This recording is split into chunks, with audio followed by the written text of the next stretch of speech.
பெண்கள் குறித்து சர்ச்சை கருத்து தெரிவித்த வழக்கில் ராஜா சிறப்பு நீதிமன்றத்தில் ஆஜராகினார். இந்த நிலையில் அவரது வழக்கானது ஒத்திவைக்கப்பட்டுள்ளது. விரிவான விவரங்களை செய்தியாளர் கிருஷ்ணா வழங்க கேட்டறியலாம். கிருஷ்ணா, வணக்கம். இது குறித்தான விவரம் விளப்பதிவு பண்ணுங்க. வணக்கம். தமிழக பாஜகவின் மூத்த தலைவராகக்கூடிய ராஜா தனது சமூக வலைதளமான ட்விட்டர் பகுதியில் கடந்த 2018ஆம் ஆண்டு பெண்கள் குறித்து சர்ச்சைக்குரிய கருத்துக்களை தெரிவித்ததாக பதிவிட்டதாக கூறப்படுகிறது. இது தொடர்பாக முன்னாள் அமைச்சர் அந்தியூர் செல்வார் உட்பட திமுக நிர்வாகிகள் ஈரோடு மாவட்ட காவல்துறையில் புகார் அளித்து வருகிறார்கள்.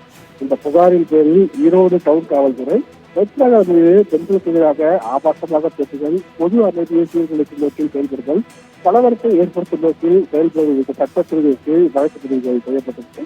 இந்த வழக்கு ஈரோடு மாவட்ட நீதிமன்றத்திலிருந்து சென்னையில் இருக்கக்கூடிய சட்டமன்ற நகர்மன்ற உறுப்பினர்களுக்கான குற்றவாளிகளை எதிர்க்கூடிய சிறப்பு நீதிமன்றத்திற்கு மாற்றப்பட்டுள்ளது. இந்த வழக்கு மாவட்ட ஆட்சியர் இருக்கக்கூடிய சிறப்பு நீதிமன்றத்தில் நீதிபதி ஜெயவேல் முன்பாக இந்த விசாரணைக்கு வந்தபோது ராஜா நேரில் ஆஜராகி விளக்கம் அளித்திருந்தார்.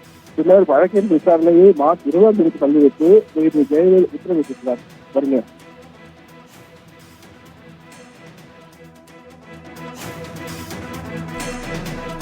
கிருஷ்ணா, விவரங்களுக்கு நன்றி.